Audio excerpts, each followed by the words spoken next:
Hallelujah. കർത്താവിൽ പ്രിയ സഹോദരീ സഹോദരങ്ങളെ, മഹത്വത്തിൻ സാന്നിധ്യം ഈ ശുശ്രൂഷയിലേക്ക് ഒത്തിരിയേറെ സ്നേഹത്തോടെ കടന്നു വന്നിരിക്കുന്ന എല്ലാ പ്രിയപ്പെട്ടവർക്കും നമ്മുടെ കർത്താവായ യേശു ക്രിസ്തുവിൻ്റെ കൃപയും സമാധാനവും ആശംസിക്കുകയാണ്. 46-ാം സങ്കീർത്തനം 4-ാം തിരുവചനം. ദൈവത്തിൻ്റെ നഗരത്തെ, അത്യുന്നതന്റെ വിശുദ്ധ നിവാസത്തെ സന്തുഷ്ടമാക്കിക്കൊണ്ടൊഴുകുന്ന ഒരു നദിയുണ്ട്. സങ്കീർത്തകൻ എന്താ നമ്മോട് പറയുന്നത്?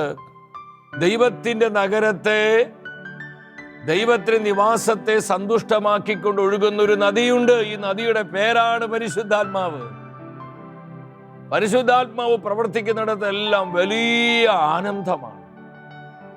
നമ്മുടെ വ്യക്തി ജീവിതത്തിലും, നമ്മുടെ കുടുംബങ്ങളിലും, കൂട്ടായ്മകളിലും, സമർപ്പിത സമൂഹങ്ങളിലും, തിരുസഭയിലും, ലോകം മുഴുവനിലും ആത്മാവിൻ്റെ പ്രവർത്തനങ്ങൾ ശക്തിപ്പെടുമ്പോൾ ദുഃഖം മാറും, നിരാശ നീങ്ങും, ആനന്ദത്തിൻ്റെ സമൃദ്ധി നമ്മുടെ ജീവിതങ്ങളിലേക്കെല്ലാം പകരപ്പെടുകയാണ്.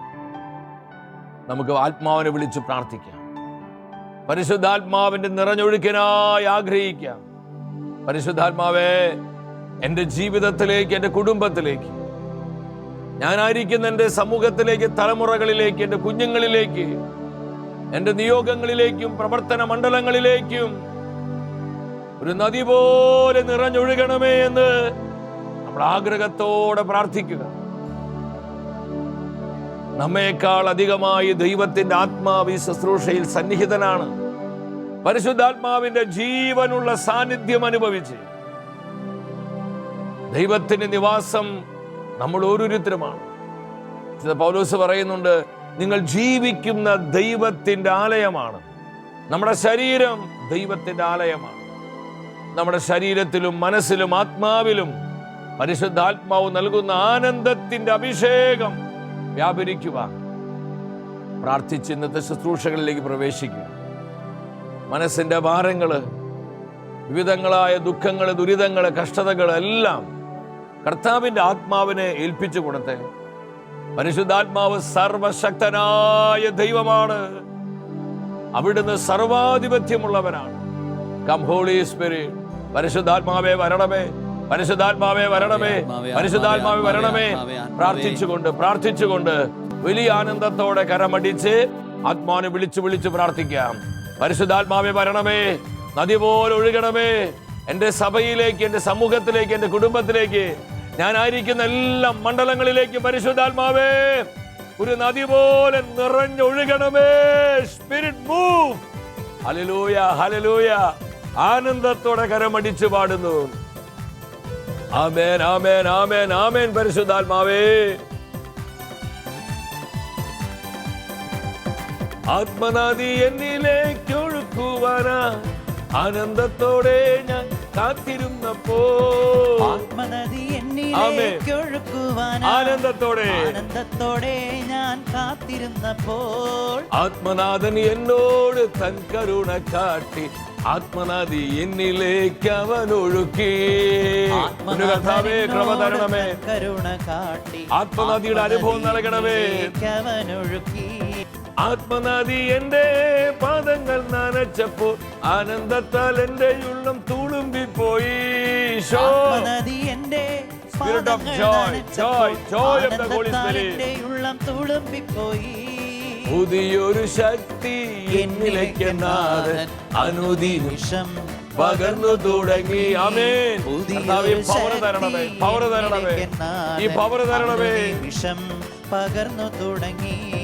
ആത്മനദി എന്റെ ശിരസോളമെത്തി പാദങ്ങൾ തറയിൽ ഉറയ്ക്കാതെയായി സകല പിടുത്തു പരിശുദ്ധാത്മാവിനെ മാത്രം ആശ്രയിക്കുക. പാദങ്ങൾ തറയിൽ ഉറയ്ക്കാതെയായി ദേഹത്തിനുതെല്ലും ഭാരമില്ലാതായി ആത്മനദിയിൽ ഞാൻ നീന്തി തുടങ്ങി.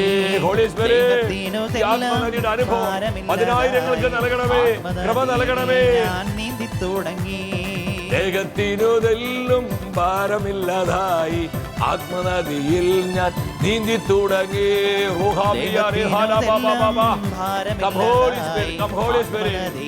ഞാൻ നീന്തി തുടങ്ങി. ഇരക്കരങ്ങളും ഉയർത്തി ആത്മനദിയുടെ അനുഭവത്തിനായി, ആത്മശക്തിക്കായി, പരിശുദ്ധാത്മ നൽകുന്ന ആനന്ദ അഭിഷേകത്തിനായി നമ്മുടെ ജീവിതങ്ങളിലേക്ക്, കുടുംബങ്ങളിലേക്ക്, കൂട്ടായ്മകളിലേക്ക്, രാജ്യങ്ങളിലേക്ക്, ദേശങ്ങളിലേക്ക്, തിരുസഭയിലേക്ക് പരിശുദ്ധാത്മാവിനെ സ്നേഹത്തോടെ വിളിച്ചു പ്രാർത്ഥിക്കുന്നു. പരിശുദ്ധാത്മാവേ വരിക, വരിക, വരിക. ഹോളി സ്പിരിറ്റ് സഭയിലേക്ക് വരണമേ, ലോകരാജ്യങ്ങളിലേക്ക് വരണമേ, കുടുംബങ്ങളിലേക്ക് വരണമേ, സമർപ്പിത സമൂഹങ്ങളിലേക്ക് വരണമേ, ജനലക്ഷങ്ങളിലേക്ക് വരണമേ. Holy Spirit, come, come Holy Spirit. Hallelujah, hallelujah, hallelujah, hallelujah, hallelujah. പാപക്കെട്ടുകൾ പൊട്ടട്ടെ, ശാപദുഃഖങ്ങൾ ഒടിയട്ടെ, ഹൃദയ കാഠിന്യം മാറട്ടെ, ബുദ്ധിയുടെ അന്ധകാരം വിട്ടുമാറി പോകട്ടെ. കൃപ നിറയട്ടെ, കൃപ നിറയട്ടെ, കൃപ നിറയട്ടെ, അഭിഷേകം നിറഞ്ഞൊഴുകട്ടെ. Move. Hallelujah, hallelujah, hallelujah, hallelujah, hallelujah. പരിശുദ്ധാത്മാവേ, പരിശുദ്ധാത്മാവേ, പരിശുദ്ധാത്മാവേ, പരിശുദ്ധാത്മാവേ, കൃപ തരണമേ, കൃപ തരണമേ. നിരന്തരം ആശ്രയിക്കുവാൻ, എപ്പോഴും സ്നേഹിക്കുവാൻ, എപ്പോഴും അവിടുത്തെ ശബ്ദം അനുസരിച്ച് മുന്നോട്ട് പോകുവാൻ പരിശുദ്ധാത്മാവേ കൃപ തരണമേ, കൃപ തരണമേ, ജ്ഞാനം നൽകണമേ. ആമേൻ, ആമേൻ, ആമേൻ കർത്താവേ, ആമേൻ പരിശുദ്ധാത്മാവേ, ആമേൻ പിതാവേ, ആമേൻ. ഗ്ലോറിയ, ഗ്ലോറിയ, ഗ്ലോറിയ, ഗ്ലോറിയ. പരിശുദ്ധാത്മാവിന്റെ മണവാട്ടിയും തിരുസഭയുടെ നാഥയുമായ പരിശുദ്ധ അമ്മ മാതാവേ, അമ്മ ഞങ്ങൾക്ക് വേണ്ടി പ്രാർത്ഥിക്കണമേ. ആമേൻ. ഹല്ലേലൂയ.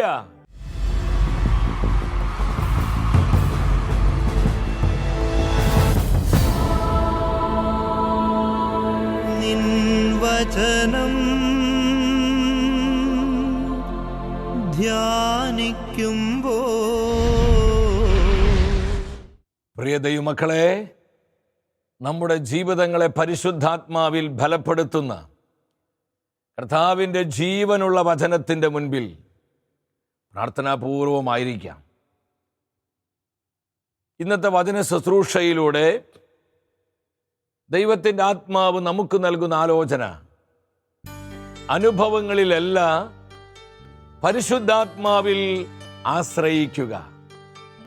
അനുഭവങ്ങളിലല്ല പരിശുദ്ധാത്മാവിനെ ആശ്രയിക്കുക. വളരെ പ്രാധാന്യതയുള്ള ആലോചനയാണ് ഇന്ന് ദൈവവചനത്തിൽ നിന്ന് കർത്താവിൻ്റെ അരൂപി നമുക്ക് നൽകുന്നത്. നമ്മുടെ ജീവിതങ്ങളിൽ പല പരാജയങ്ങൾക്കും തകർച്ചകൾക്കും, അത് ബിസിനസ്സിലാകാം, ജോലി മേഖലയിലാകാം, കർത്താവ് ഭരമേൽപ്പിച്ച ശുശ്രൂഷ മണ്ഡലങ്ങളിലാകാം, കുടുംബജീവിതത്തിലാകാം, സമർപ്പിത ജീവിതത്തിലാകാം, പൗരോഹിത്യ ശുശ്രൂഷകളിലാകാം. പലപ്പോഴും നമുക്ക് പരാജയങ്ങളും തകർച്ചകളും സംഭവിക്കുന്നതിൻ്റെ ഒരു പ്രധാന കാരണം പരിശുദ്ധാത്മാവിനോട് ആലോചന ചോദിക്കാതെ, പരിശുദ്ധാത്മാവിനെ ആശ്രയിക്കാതെ, കഴിഞ്ഞ നാളുകളിൽ നമ്മുടെ ജീവിതത്തിൽ ഉണ്ടായ അനുഭവങ്ങളിൽ ആശ്രയിച്ച് ആ അനുഭവങ്ങളുടെ വെളിച്ചത്തിൽ പലപ്പോഴും കാര്യങ്ങൾ ചെയ്യാൻ നമ്മൾ പരിശ്രമിക്കുമ്പോൾ അത് പരാജയത്തിലേക്കും തകർച്ചയിലേക്കും നമ്മെ കൊണ്ട് എത്തിക്കുമെന്ന് എത്രയെത്രയോ അനുഭവങ്ങൾ വേദപുസ്തകത്തിന് അടിസ്ഥാനത്തിൽ നമുക്ക് കാണുവാനായിട്ട് കഴിയും. ദൈവജനം എപ്പോഴും ആശ്രയിക്കേണ്ടത് ദൈവത്തിൻ്റെ പരിശുദ്ധാത്മാവിനെയാണ്. നമ്മൾ മുന്നോട്ട് പോകേണ്ടത് പരിശുദ്ധാത്മാവ് നൽകുന്ന ആലോചനകളിലാണ്. കർത്താവിൻ്റെ ജ്ഞാനം, കർത്താവിൻ്റെ അറിവ്, കർത്താവിൻ്റെ വിവേകം, കർത്താവ് നൽകുന്ന ആലോചനകളാൽ നമ്മുടെ ജീവിതങ്ങൾ സമ്പന്നമാകാൻ സ്വർഗം ആഗ്രഹിക്കുകയാണ്. ഏത് കാര്യത്തിനും പരിശുദ്ധാത്മാവരുടെ ആലോചന ചോദിക്കണം. നമുക്കൊരുപാട് പരിമിതികളുള്ളവരാണ്. നമ്മുടെ ബുദ്ധിക്ക് ഒരുപാട് ലിമിറ്റേഷൻസ് ഉണ്ട്. നിസാരരും ദുർബലരും ബലഹീനരും പലപ്പോഴും ഒരു കാര്യം ചെയ്യാൻ പ്രാപ്തിയില്ല. നമുക്ക് ഒത്തിരി കാര്യം, നമ്മൾ വലിയ പ്രാപ്തരൊന്നല്ല, നമ്മൾ ഒരുപാട് നിസാരതകളുള്ളവരാ. ഇതിൻ്റെ നടുവിൽ ഏത് കാര്യത്തിനും അത് ചെറിയ കാര്യമാവട്ടെ വലിയ കാര്യമാകട്ടെ, നമ്മൾ കർത്താവിൻ്റെ ആത്മാവിനെ ആശ്രയിക്കുമ്പോൾ അതിനൊരു തീർപ്പുണ്ടാകും, അതിനൊരു ക്രമീകരണമുണ്ടാകും, കൃത്യമായ നടത്തിപ്പുണ്ടാകും. നമ്മൾ പലപ്പോഴും ചിന്തിക്കുന്നത്, നമുക്ക് അനുഭവങ്ങളില്ലേ, നമുക്ക് ഇത്രയും പരിചയ സമ്പത്തുണ്ടല്ലോ, ദൈവം നമുക്ക് വിവേകം തന്നിട്ടുണ്ടല്ലോ, സെൻസ് തന്നിട്ടുണ്ടല്ലോ, അതിനനുസരിച്ച് കാര്യങ്ങൾ ചെയ്യണം. അത് നല്ല കാര്യമാണ്. ദൈവം നമുക്ക് അതിനുള്ള വിവേകവും അറിവും കാര്യങ്ങളെ വിവേചിച്ചറിയാനുള്ള ആ സെൻസൊക്കെ തന്നിട്ടുണ്ട്. എങ്കിലും നമ്മൾ ശ്രദ്ധിക്കണം ദൈവമക്കളെ, പലപ്പോഴും നമ്മൾ കഴിഞ്ഞ നാളുകളിൽ നമുക്ക് ലഭിച്ച പരിചയ സമ്പത്തുകളുടെയും അനുഭവങ്ങളെ വെളിച്ചത്തിൽ നമ്മൾ ജീവിതം മുന്നോട്ട് കൊണ്ടുപോയാൽ പലപ്പോഴും അത് കൃപയിലോ വളർച്ചയിൽ എത്തുകയില്ല. പല അനുഭവങ്ങളും ശരിയാകണമെന്നില്ല. ചിലപ്പോൾ ഓരോ സമയത്തും ഓരോ രീതിയിലായിരിക്കും പരിശുദ്ധാത്മ നമ്മളെ നയിക്കുന്നത്. ഇത് തിരിച്ചറിയാതെ, ഈ ആലോചന മനസ്സിലാക്കാതെ, കഴിഞ്ഞ നാളുകളിൽ ലഭിച്ച അനുഭവങ്ങളെ വെളിച്ചത്തിൽ ഇന്ന് നമ്മൾ കാര്യങ്ങൾ ക്രമപ്പെടുത്താൻ പരിശ്രമിക്കുമ്പോൾ അത് തികച്ചും പരാജയത്തിൽ നമ്മളെ കൊണ്ടെത്തിക്കും. സക്രിയ പ്രവചനം 4-ാം അധ്യായം 6-ാം തിരുവചനം. അവൻ എന്നോട് പറഞ്ഞു, കർത്താവ് സെരുബ്ബാബേലിനോട് അരുളി ചെയ്യുന്നു, സൈന്യബലത്താലല്ല കരബലത്താലുമല്ല, എൻ്റെ ആത്മാവിനാലാണ് സൈന്യങ്ങളുടെ കർത്താവ് അരുളി ചെയ്യുന്നു. പ്രവാചകനായ സക്രിയ ആത്മാവിൽ കാണുകയാണ്. എന്താ സക്രിയ കണ്ടത്? കരബലത്താലുമല്ല സൈന്യബലത്താലുമല്ല, എൻ്റെ ആത്മാവിനാലാണ് കർത്താവ് അരുളി ചെയ്യുന്നു. ഈ വചനത്തിലൂടെ കർത്താവിൻ്റെ ആത്മാവ് നമുക്ക് നൽകുന്ന ആലോചന എന്താണ്? നമ്മൾ അനേക പ്രാവശ്യം വായിച്ച് ധ്യാനിച്ചിട്ടുള്ള വചനമാണിത്. നമ്മുടെ ജീവിതങ്ങൾ മുന്നോട്ട് പോകേണ്ടത്, കർത്താവിൻ്റെ മിനിസ്ട്രികള്, കർത്താവിൻ്റെ ശുശ്രൂഷകള്, കർത്താവിൻ്റെ ഭവനങ്ങള്, കർത്താവിൻ്റെ കൂട്ടായ്മകള്, കർത്താവിൻ്റെ സമൂഹങ്ങള്, കർത്താവിൻ്റെ സഭ മുന്നോട്ട് പോകേണ്ടത് സൈന്യബലത്താലല്ല കരബലത്താലുമല്ല എന്ന് പറഞ്ഞാൽ പൊളിറ്റിക്കൽ പവറോ മണി പവറോ മസിൽ പവറോ ബ്രെയിൻ പവറോ ഒന്നുമല്ല. നമ്മളെ മുന്നോട്ട് കൊണ്ടുപോകേണ്ടത് ദൈവത്തിന്റെ പരിശുദ്ധാത്മാവാണ്. ഹല്ലേലൂയ. പരിശുദ്ധാത്മാവിനെ ആശ്രയിച്ചുകൊണ്ട്, പരിശുദ്ധാത്മാവിന്റെ ആലോചന സ്വീകരിച്ചുകൊണ്ട്, പരിശുദ്ധാത്മ ശക്തിയിൽ നമ്മൾ മുന്നോട്ട് പോയാൽ ആ മുന്നേറ്റത്തെ തടയുവാനോ തകർക്കുവാനോ ഇല്ലാതാക്കാനോ ഒരു ശക്തിക്കും സാധിക്കുകയില്ല. വേദപുസ്തകം സാക്ഷ്യപ്പെടുത്തുകയാണ്. പരിശുദ്ധാത്മാവാണ് ദൈവരാജ്യത്തിന്റെ ശുശ്രൂഷകളെ നയിക്കുന്നത്. പരിശുദ്ധാത്മാവാണ് തിരുസഭയെ നയിക്കുന്നത്. പരിശുദ്ധാത്മാവായിരിക്കും നമ്മുടെ കുടുംബങ്ങളെ, കൂട്ടായ്മകളെ കൺട്രോൾ ചെയ്യേണ്ടത്. അനുഭവങ്ങളുടെ വെളിച്ചത്തിൽ, നമ്മുടെ ജീവിതത്തിലെ എക്സ്പീരിയൻസുകൾ, ചില പരിചയ സമ്പത്തുകളുടെ വെളിച്ചത്തിൽ മാത്രം ഈ കാര്യങ്ങൾ ചെയ്യാൻ സാധ്യമല്ല എന്ന് ദൈവത്തിന്റെ മാറ്റമില്ലാത്ത വചനം നമ്മെ ബോധ്യപ്പെടുത്തുകയാണ്. അപ്പൊ എപ്പോഴും പരിശുദ്ധാത്മാവിനെ ആശ്രയിക്കണം, പരിശുദ്ധാത്മാവിനെ ആശ്രയിക്കണം. അനുഭവങ്ങളിലെല്ലാം ആശ്രയിക്കേണ്ടത്, സാഹചര്യങ്ങളിലെല്ലാം ആശ്രയിക്കേണ്ടത്, നമ്മുടെ പരിചയ സമ്പത്തിലോ വിദ്യാഭ്യാസ ഡിഗ്രികളിലെല്ലാം നമ്മൾ ആശ്രയിക്കേണ്ടത്, ആശ്രയിത്വം എപ്പോഴും പരിശുദ്ധാത്മാവിൽ മാത്രമായിരിക്കണം. ഹല്ലേലൂയ. ഈ ഒരു കൺവിക്ഷൻ കർത്താവ് ഇന്ന് നമുക്ക് തരികയാണ്. അപ്പോസ്തല പ്രവർത്തനം 1:8 നമ്മുടെ കർത്താവ് പറഞ്ഞില്ലേ, പരിശുദ്ധാത്മ നിങ്ങളുടെ മേൽ വന്നു കഴിയുമ്പോൾ നിങ്ങൾ ശക്തി പ്രാപിക്കും. ശക്തി പ്രാപിക്കും. ആത്മാവിൻ്റെ ശക്തി നമ്മളെ കൺട്രോൾ ചെയ്യും. പരിശുദ്ധാത്മ ശക്തി എല്ലാം ക്രമീകരിക്കുകയാണ്, എല്ലാം കൂട്ടിച്ചേർക്കുകയാണ്, എല്ലാം സജ്ജമാക്കുകയാണ്. ഇന്ന് നമുക്ക് ആവശ്യം ഈ പവറാണ്. ഈ പവറാണ് നമുക്ക് വേണ്ടത്. ഈ പവറിന് വേണ്ടി നമ്മൾ മുട്ടുമടക്കി ചങ്ക് പൊട്ടി നിലവിളിക്കേണ്ടത്. അപ്പോസ്തല പ്രവർത്തനങ്ങൾ 16-ാം അധ്യായം 6-7 മുതലുള്ള വചനങ്ങൾ വായിക്കണം. അവിടെ വിശുദ്ധ പൗലോസ് എത്രയോ അനുഭവങ്ങളുള്ളവനാണ്. കർത്താവിൻ്റെ മിഷനുമായി ബന്ധപ്പെട്ട് അദ്ദേഹം വളരെ പ്രധാനപ്പെട്ട മിഷണറി യാത്രകൾ നടത്തിയിട്ടുണ്ട്. പല സ്ഥലത്തും സ്ഥലസഭകൾ സ്ഥാപിച്ചിട്ടുണ്ട്. കർത്താവിന് വേണ്ടി ഒരുപാട് പ്രയോജനപ്പെട്ട കർത്താവിൻ്റെ വിശ്വസ്തനായ സ്ലീഹയായിരുന്നു വിശുദ്ധ പൗലോസ് സ്ലീഹ. ഈ പൗലോസ് സ്ലീഹ ഏഷ്യയിൽ വചനം പ്രസംഗിക്കാൻ ആഗ്രഹിക്കുകയാണ്.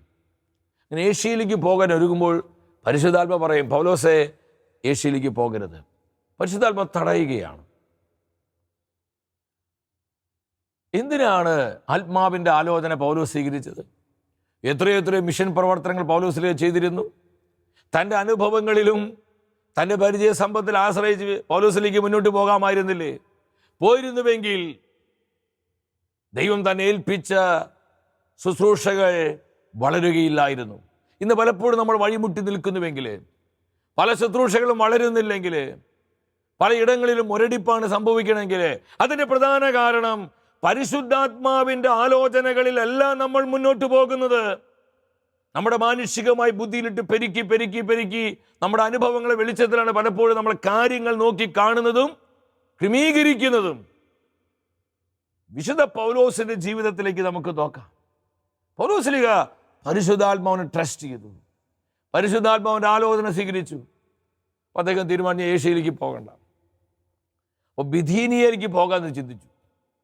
പരിശുദ്ധാത്മാവ് പറഞ്ഞു, നോ, അങ്ങോട്ടും പോകണ്ട. അപ്പം ആലോചന സ്വീകരിക്കുകയാണ്. ആ സമയത്ത് അങ്ങ് പോയാൽ മതി. എത്ര യാത്ര ചെയ്തിരിക്കുന്നു. പരിശുദ്ധാത്മാവിൻ്റെ സ്വരം കേൾക്കുകയാണ്, ഹോളി സ്പിരിറ്റിനെ ട്രസ്റ്റ് ചെയ്യുകയാണ്. തൽഫലമായി മക്കെദോന്യയിലേക്ക് പോകുന്നു. യൂറോപ്പിൻ്റെ മണ്ണിൽ സുവിശേഷത്തിന് വാതിൽ തുറക്കുകയാണ് കർത്താവ്. പൗലോസിൻ്റെ ശുശ്രൂഷ വഴി യൂറോപ്പിൻ്റെ മണ്ണിൽ പരിശുദ്ധാത്മാവ് സഭയ്ക്ക് ജന്മം കൊടുക്കുകയാണ്. പിന്നീടുള്ള വചനഭാഗങ്ങൾ വായിക്കുമ്പോൾ നമുക്ക് കാണാൻ പറ്റും. ഇതിനോട് ബന്ധപ്പെട്ട് ഒരുപാട് സഹനങ്ങൾ, പീഡനങ്ങൾ പൗലോസിൻ്റെയും തൻ്റെ കൂടെ ഉണ്ടായിരുന്ന മറ്റ് പ്രവാചകരുടെ ജീവിതത്തിലുണ്ടായി. സീലാസുണ്ട്, ലൂക്കായുണ്ട്. എന്നാൽ വചനം സാക്ഷ്യപ്പെടുത്തുക അപ്പോസ്തല പ്രവർത്തനം 16:25 അർദ്ധരാത്രി ആയപ്പോൾ അവർ കീർത്തനം പാടി ദൈവത്തെ സ്തുതിച്ചുകൊണ്ടിരിക്കുകയായിരുന്നു. അവർ സ്തുതിച്ച് പാടി ആരാധിച്ച് ചങ്ങല പൊട്ടാനോ ഈ പീഡനത്തിന് രക്ഷപ്പെടാനോ ഒന്നുമല്ല. പരിശുദ്ധാത്മാവിനെ ആശ്രയം, അത് അവരുടെ ലൈഫ് സ്റ്റൈലായിരുന്നു. അവരെല്ലാ ദിവസവും അർദ്ധരാത്രി എഴുന്നേറ്റ് കർത്താവിനെ ആരാധിക്കുമായിരുന്നു. കർത്താവിൻ്റെ വചനങ്ങൾ ധ്യാനിച്ച് അവിടുത്തെ മഹത്വപ്പെടുത്തുമായിരുന്നു. ആ കാരാഗ്രഹത്തിലുള്ളറിൽ കിടന്നും തങ്ങൾ പതിവ് പോലെ ആരാധിക്കുകയാണ്, പ്രാർത്ഥിക്കുകയാണ്. പരിശുദ്ധാത്മാവ് ആനന്ദിക്കുകയാണ്, നിറഞ്ഞാനന്ദിക്കുക. അപ്പോൾ ആശ്രയത്വമുള്ള ഒരു ദൈവ പൈതലിന് മാത്രമാണ് ഇത് ചെയ്യാൻ സാധിക്കുള്ളൂ. അല്ലെങ്കിൽ നമ്മൾ പിറുപിറുത്തും പരാതി പറഞ്ഞും ഡിപ്രസ്ഡായി, നിരാശ ബാധിച്ച് അസംതൃപ്തരായി നമ്മൾ ആ കാരാഗ്രഹത്തിൽ കഴിഞ്ഞുകൂടും. നമ്മളാകെ ഇറിറ്റേറ്റഡ് ആകും. പൗലോസ്ലീഹയുടെ ജീവിതത്തിലേക്ക് നോക്കി, ഒരു ടെൻഷനും ഇല്ല, സന്തോഷത്തോടെ കർത്താവിനെ ആരാധിക്കുകയാണ്. കാരണം ആശ്രയത്വമാണ്, പരിശുദ്ധാത്മാവിനോടുള്ള ആശ്രയത്വമാണ്. താൻ ഒരിക്കൽ തന്നെ അനുഭവങ്ങളിൽ ആശ്രയിച്ചില്ല, എപ്പോഴും കർത്താവിനെ മുറുകെ പിടിച്ചു, പരിശുദ്ധാത്മാവിനെ ആശ്രയിച്ചു. പഴയ നിയമത്തിലേക്ക് നമുക്കൊന്ന് വരാം. അത് മോശ പ്രവാചകന്റെ ജീവിതത്തിലാണ്. മോശ പ്രവാചകനെ വാഗ്ദാന ദേശത്ത് കാലുകുത്താൻ കഴിഞ്ഞില്ല. കർത്താവ് തൻ്റെ മഹാകരുണയാലെ ആ കാനാൻ ദേശം എബോ മലയുടെ മുകളിൽ നിന്ന് പ്രവാചകനെ കാണിച്ചു കൊടുത്തു. എന്നാൽ തൻ്റെ ജനത്തിന് അവകാശമായി താൻ കൊടുത്ത കാനാൻ ദേശത്ത് കാലുകുത്താൻ മോശ പ്രവാചകന് കഴിഞ്ഞില്ല. അതിന് കാരണം കർത്താവിൻ്റെ വാക്കുകളെ മോശ അവിശ്വസിച്ചു. കർത്താവിൻ്റെ വചനങ്ങളോട് മോശ അവിശ്വസ്തത കാണിച്ചു. തൽഫലമായി തൻ്റെ ശുശ്രൂഷയുടെ അവസാന നാളുകളിൽ താനൊരു പരാജയത്തിലേക്ക് പോവുകയാണ്. അതിൻ്റെ കാരണം സംഖ്യയുടെ പുസ്തകം 20-ാം അധ്യായത്തിലാണ്. അവർ സീൻ മരുഭൂമിയിലെത്തി. അവിടെ വെള്ളമില്ല, വരണ്ട അവസ്ഥ, ജലം കിട്ടാതെ ജനങ്ങൾ പിറുപിറുക്കാൻ, പരാതി പറയാൻ മോശയ്ക്കെതിരെ പിറുപിറുക്കുകയാണ്. ദൈവത്തിനെതിരെ അവർ തിരിയാണ്. മോശ കർത്താവിനോട് പറയും, കർത്താവെ, ജനത്തിന് വെള്ളമില്ല, എന്ത് ചെയ്യണം? കർത്താവ് പറഞ്ഞു, മോശ, നീ ഭയപ്പെടേണ്ട, ഞാൻ എൻ്റെ ജനത്തിന് മതിയാവോളം വെള്ളം കൊടുക്കാം. നിന്റെ വടി നീ കയ്യിലെടുക്കണം. നിന്റെ മുൻപിലുള്ള പാറയോട്, കരിമ്പാറ കൂട്ടങ്ങളാണ് മരുഭൂമിയിൽ, ഒരു തുള്ളി വെള്ളം കിട്ടുന്നില്ല. കർത്താവ് പറയും, നിന്റെ മുൻപിലുള്ള പാറയോട് നീ ആജ്ഞാപിക്കുക, നീ കമാൻഡ് ചെയ്യുക, ജനത്തിന് ആവശ്യമായ വെള്ളം ഞാൻ പാറയിൽ നിന്ന് നൽകും. കർത്താവിൻ്റെ വാക്കനുസരിച്ച് മോശ പ്രവാചകൻ പാറയുടെ മുൻപിൽ നിന്നു. മോശ കൽപ്പിച്ചു, പാറേ വെള്ളം പുറപ്പെടുവിക്കുക. വചനത്തിൽ കാണാൻ പറ്റും. സംഖ്യയുടെ പുസ്തകം 20 8, 9, 10 വചനങ്ങളിലോട്ട് വരണം. ഞാൻ ആജ്ഞാപിക്കുന്നു, വെള്ളം പുറപ്പെടുവിക്കുക. വെള്ളം വരുന്നില്ല. വീണ്ടും ആജ്ഞാപിച്ചു, വെള്ളം വരുന്നില്ല. ഈ സമയത്ത് മോശ എന്ത് ചെയ്തു? തൻ്റെ കയ്യിലെ വടിയെടുത്ത് ആ പാറയ്ക്കിട്ട് 2 അടി വെച്ച് കൊടുക്കുക. ആ പാറ അടിക്കുകയാണ്. അടിച്ച നിമിഷത്തിൽ വെള്ളം വന്നു. അത് ദൈവത്തിൻ്റെ കരുണയാണ്. ദൈവം ഒരിക്കലും വടി കൊണ്ട് അടിക്കാൻ പറഞ്ഞില്ല, ആജ്ഞാപിക്കാനേ പറഞ്ഞുള്ളൂ. അപ്പൊ കർത്താവിൻ്റെ വാക്കുകളോട് ഒന്നും കൂട്ടുകയോ കുറയ്ക്കുകയോ ചെയ്യരുത്. അവിടെ നമ്മുടേതായ അഡ്ജസ്റ്റ്മെന്റുകൾ നടത്തരുത്. അത് പ്രശ്നമാണ്. ഇന്നല്ലെങ്കിൽ നാളെ അത് അപകടമായി കെണിയായിട്ട് മാറും. മോശയെ ഈ ഒരു കാര്യത്തിന് വേണ്ടി എന്താ പ്രേരിപ്പിച്ചത്? പുറപ്പാട് പുസ്തകത്തിലേക്ക് 17 അധ്യായത്തിൽ ഇതുപോലെ മരുഭൂമിയിൽ വെള്ളമില്ലാതെ ജനം വല്ലാതെ വിഷമിച്ച് അവർ പിറുപിറുത്തും പരാതിപ്പെടും സങ്കടപ്പെട്ടും കഴിയുമ്പോൾ മോശ ദൈവത്തോട് വിളിച്ച് പ്രാർത്ഥിക്കും. കർത്താവ് പറയും, നീ പേടിക്കണ്ട, ഹോറോബിലെ പാറമേൽ ഞാൻ നിൽക്കും. നിന്റെ കയ്യിലെ വടി നീ എടുക്കണം, ഈ പാറമേൽ നീ അടിക്കണം. അവിടെ കർത്താവ് പറഞ്ഞു പാറയ്ക്കിട്ട് അടിക്കാൻ പറഞ്ഞു. എന്നാൽ സംഖ്യയുടെ പുസ്തകം സീൻ മരുഭൂമിയിൽ കർത്താവ് പറയുന്നത് അടിക്കാനല്ല, ആജ്ഞാപിക്കാനാണ്. എൻ്റെ സഹോദരൻ, ഇവിടെ നമുക്കുള്ള ദൂത് എന്താണ്? നമുക്കുള്ള ആലോചന എന്താണ്? മോശ വടി കൊണ്ട് പാറയ്ക്കിട്ട് അടിച്ചു. ആ ഹോറോബിലെ പാറയിൽ നിന്ന് ധാരാളം വെള്ളം ജനത്തിന് ലഭിക്കുകയാണ്. അപ്പൊ ഈ മുൻകാലത്ത് ഇങ്ങനത്തെ ഒരു അനുഭവം കിടപ്പുണ്ട് മോശയുടെ ജീവിതത്തിൽ. ഈ അനുഭവത്തിന്റെ വെളിച്ചത്തിലാണ് സീൻ മരുഭൂമിയിൽ വെച്ച് ദൈവം പാറയോട് ആജ്ഞാപിക്കാൻ പറഞ്ഞപ്പോൾ, ആജ്ഞാപിച്ച് വെള്ളം വരാതെയായപ്പോൾ തൻ്റെ മുൻകാല എക്സ്പീരിയൻസ് പലപ്പോഴും നമ്മളെ കെണിയിൽപ്പെടുത്തുന്ന ദൈവമക്കളെ. അനുഭവങ്ങൾ നല്ലതാണ്, എന്നാൽ പരിശുദ്ധാത്മാവിനേക്കാൾ വലുതല്ല നമുക്ക് ലഭിച്ച അനുഭവങ്ങൾ. ഹല്ലേലൂയ. പരിചയ സമ്പത്ത് നല്ലതാണ്, വിദ്യാഭ്യാസ ഡിഗ്രികൾ നല്ലതാണ്, ലോകത്തിന് അറിവ് നമുക്ക് നല്ലതാണ്. എന്നാൽ ഇതൊന്നും കർത്താവിനേക്കാൾ വലുതല്ല, അവിടുത്തെ പരിശുദ്ധാത്മാവിനേക്കാൾ വലുതല്ല. ഏറ്റവും പ്രധാനപ്പെട്ടതും ഏറ്റവും പരമോന്നതമായതും ദൈവത്തിന്റെ പരിശുദ്ധാത്മാവാണ്. ഹോളി സ്പിരിറ്റ് ആണ്. മോശയെ അനുഭവം ചതിച്ചോ? മോശയെ അനുഭവം കെണിയിൽപ്പെടുത്തിയോ? ഇപ്പൊ പെട്ടെന്ന് മോശ ചിന്തിച്ചു, വർഷങ്ങൾക്ക് മുൻപ്, ഏതാനും നാളുകൾക്ക് മുൻപ് ഹോറോബിലെ പാറയ്ക്കിട്ട് ഞാൻ അടിച്ചപ്പോൾ വെള്ളം വന്നിട്ടുണ്ട്. ഇത് ഓർമ്മയിലോട്ട് വരിക. ആ സമയത്ത് ദൈവത്തെ വിളിക്കേണ്ടത്, ആജ്ഞാപിച്ച് വെള്ളം വരുന്നില്ലെങ്കിൽ കർത്താവെ അടുത്ത സ്റ്റെപ്പ് എന്താണ്? ഞാൻ എന്ത് ചെയ്യണം? കർത്താവ് ചിലപ്പോൾ പറയും വെയിറ്റ് ചെയ്യേ, അല്ല ഇന്നതുപോലെ പ്രവർത്തിക്കേ. അങ്ങനെ ദൈവത്തിൻ്റെ ആത്മാവിനെ ആശ്രയിക്കാതെ ആ സാഹചര്യത്തിൻ്റെ മുൻപിൽ, ആ പ്രതിസന്ധിയുടെ മുൻപിൽ തൻ്റെ മുൻകാല പരിചയത്തിലും അനുഭവത്തിലും ആശ്രയിച്ച് മോശ പ്രവർത്തിച്ചപ്പോൾ എന്ത് സംഭവിച്ചു? വലിയൊരു നഷ്ടം മോശ പ്രവാചകനുണ്ടായി. എന്താ നഷ്ടം? പ്രോമിസ് ലാൻഡിലേക്ക്, കാനാൻ ദേശത്ത് കാലുകുത്താൻ പ്രവാചകന് കഴിഞ്ഞില്ല. പ്രിയപ്പെട്ടവരെ, അതെന്തു വലിയൊരു ട്രാജഡിയാണ്. അധികം നൽകിയവനിൽ നിന്ന് കർത്താവ് അധികം ആവശ്യപ്പെടുന്നു. നമ്മളൊക്കെ ചിന്തിക്കേണ്ടത്, ആത്മശോധന വിറയിലോടെ ഭയത്തോടെ നമ്മൾ ഈ വചനം മനസ്സിലാക്കണം. ബുദ്ധി പറയുന്നത് പോലെ, അനുഭവം പറയുന്നത് പോലെ, അവരും ഇവരും പറയുന്നത് പോലെ പോകേണ്ടവരല്ല. അതൊക്കെ നമ്മൾ സ്വീകരിക്കണം.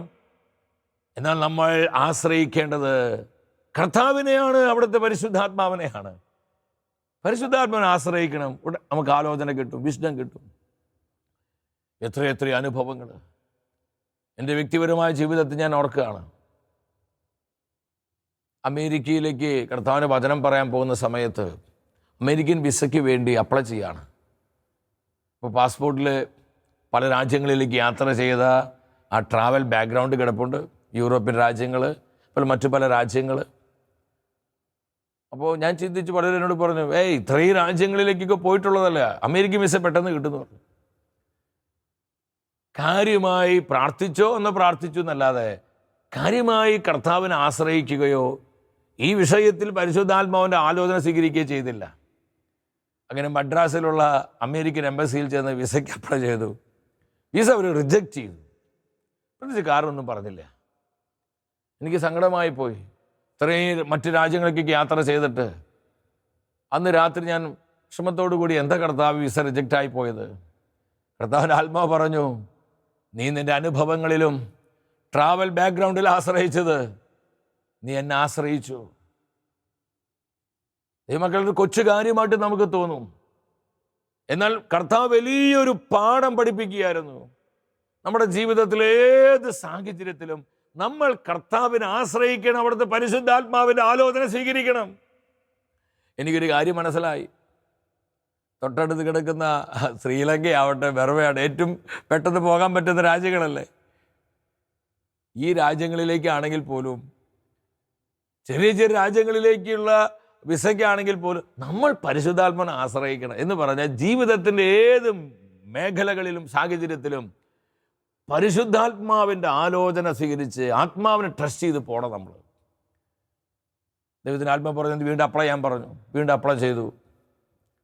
നന്നായി പ്രാർത്ഥിച്ചൊരുങ്ങി, ടീം ഞങ്ങളൊക്കെ ഒരുമിച്ച് പ്രാർത്ഥിച്ചൊരുങ്ങി, കർത്താവേ കർത്താവേ എന്നൊക്കെ വിളിച്ച് പ്രാർത്ഥിച്ചൊരുങ്ങി അവിടെ ചെന്ന് വളരെ ഈസി ആയിട്ട് പരിശുദ്ധാത്മാവ് ആ വിസ സ്റ്റാമ്പ് ചെയ്ത് തന്നു. ഹല്ലേലൂയ.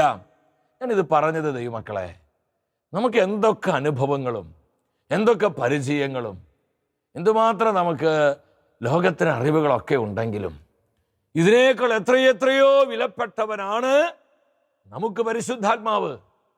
സൈന്യബലത്താലുമല്ല, കരബലത്താലുമല്ല, ദൈവത്തിൻ്റെ ആത്മാവാണ് എല്ലാം നിർവഹിക്കുന്നത്. ഈ സത്യം മനസ്സിലാക്കിയ ദൈവമക്കളെ, പരിശുദ്ധാത്മാവിന് പൂർണ്ണമായും വിധേയപ്പെടുക, പരിശുദ്ധാത്മാവിനെ പൂർണ്ണമായും ആശ്രയിക്കുക, പരിശുദ്ധാത്മാവിൻ്റെ ആലോചന സ്വീകരിച്ച് ജീവിതങ്ങളെ, കുടുംബങ്ങളെ, കൂട്ടായ്മകളെ ക്രമപ്പെടുത്തുക. നമ്മൾ എന്ത് ചെയ്താലും ആത്മാവിൻ്റെ ആലോചനയ്ക്ക് വേണ്ടി കാത്തിരിക്കണം, പരിശുദ്ധാത്മാവിനെ ആശ്രയിക്കണം. ആ ഒരു ആലോചന ലഭിച്ചു കഴിഞ്ഞാൽ പിന്നെ എന്ത് വില കൊടുത്തും അതനുസരിക്കുവാൻ, അത് പ്രാവർത്തികമാക്കാൻ നമ്മൾ ഒരുങ്ങുക. ബാക്കിയെല്ലാം കർത്താവിൻ്റെ ആത്മാവ് പ്രവർത്തിച്ചുകൊള്ളും. ഈ സത്യം മനസ്സിലാക്കി അനുഭവങ്ങളിലല്ല, പരിശുദ്ധാത്മാവിനെ ആശ്രയിച്ചുകൊണ്ടുള്ള ഒരു ജീവിതത്തിലേക്ക് കൂടുതൽ കൂടുതൽ നമുക്ക് കടന്നു വരാം. വ്യക്തിപരമായ നമ്മുടെ നിയോഗങ്ങളെയും കുടുംബത്തിൻ്റെ സകല ആവശ്യങ്ങളെയും നമ്മെ ഓരോരുത്തരെയും നമ്മുടെ കർത്താവ് സമൃദ്ധമായി അനുഗ്രഹിക്കട്ടെ. മഹത്വമേ മഹത്വമേ മഹത്വത്തിൻ രാജാവേ, മഹത്വത്തിൻ സാന്നിധ്യം. മഹത്വമേ മഹത്വമേ മഹത്വത്തിൻ കർത്താവേ, മഹത്വത്തിൻ സാന്നിധ്യം. മഹത്വമേ മഹത്വമേ മഹത്വത്തിൻ രാജാവേ, മഹത്വത്തിൻ സാന്നിധ്യം. മഹത്വമേ മഹത്വമേ മഹത്വത്തിൻ